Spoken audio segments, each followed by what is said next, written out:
إن الحمد لله نحمده ونستعينه ونستغفره ونعوذ بالله من شرور أنفسنا ومن سيئات أعمالنا من يهده الله فلا مضل له ومن يضلله فلا هادي له وأشهد أن لا إله إلا الله وأشهد أن محمدا عبده ورسوله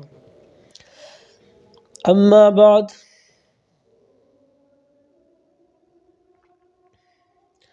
فقد قال الله سبحانه وتعالى في القرآن المجيد يا أيها الذين آمنوا اتقوا الله حق تقاته ولا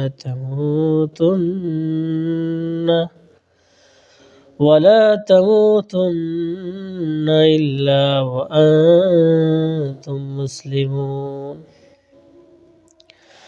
وقال صاحب القرآن صلى الله عليه وسلم والذي نفسي بيده لا يؤمن عبد حتى يحب لجاره أو قال لأخيه ما يحب لنفسه وقال رسول الله في حديث آخر من كان يؤمن بالله واليوم الآخر فليكرم جاره ومن كان يؤمن بالله واليوم الآخر فليكرم ضيفه أو كما قال عليه الصلاة والسلام আল্লাহ পাক রব্বুল আলামিনের অসংখ্য অগণিত শুকরিয়া যে আল্লাহ পাক রব্বুল আলামিন আমাদেরকে হাদিসের দর্শে বসার তৌফিক দান করেছেন। এই রব্বুল আলামিনের কাছে শুকরিয়া আদায় করি আলহামদুলিল্লাহ। প্রিয় দর্শক শ্রোতা মণ্ডলী, আজ আমরা হাদিসের আলোকে প্রতিবেশী ও অতিথির অধিকার নিয়ে আলোচনা করব।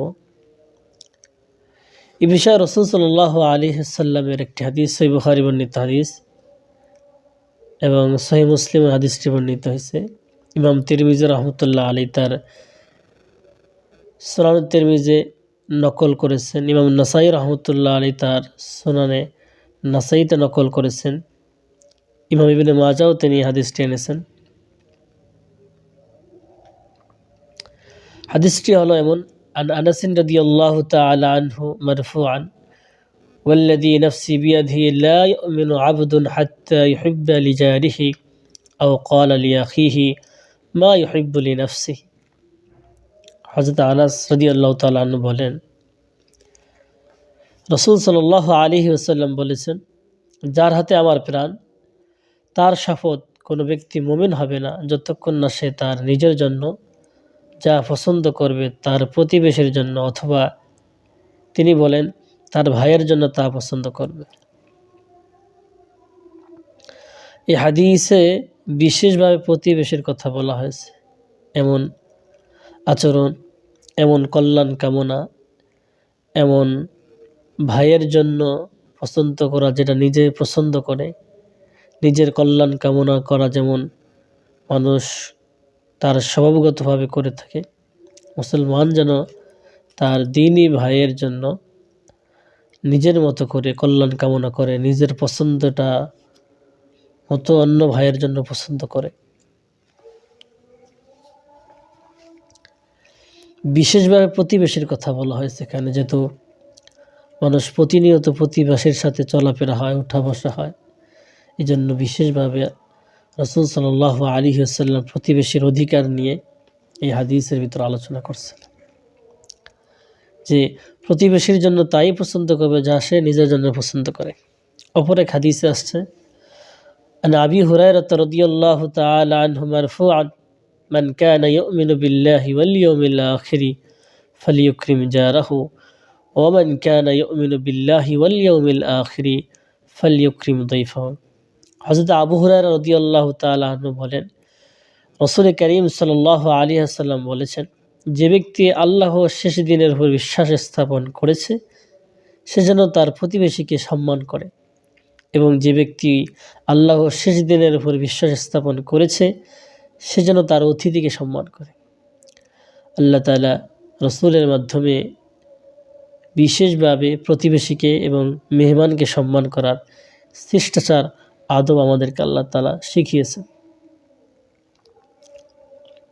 মেহমানের সকল হাজত উপস্থিত, তার প্রয়োজনকে পূর্ণ করা, তার খাবারের ব্যবস্থা করা, তার শয়নের ব্যবস্থা করা, তার দেখভাল করা এবং প্রতিবেশীর সম্মান করা, প্রতিবেশীর প্রয়োজনে থাকা, কাছে থাকা, বিপদে আপদে তার পাশে থাকা, সবগুলাই সম্মানের অন্তর্ভুক্ত, তার কল্যাণ কামনা করা।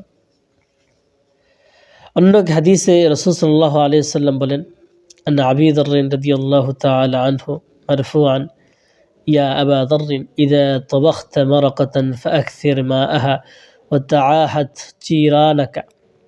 হযরত আবু যর রাদিয়াল্লাহু তাআলা আনহু বলেন, রাসূল সাল্লাল্লাহু আলাইহি ওয়াসাল্লাম বলেন, হে আবু যর, তুমি যখন তরকারি রান্না করবে তখন তাতে পানি বেশি করে দিবে এবং তোমার প্রতিবেশীদেরকে তা থেকে প্রদান করবে।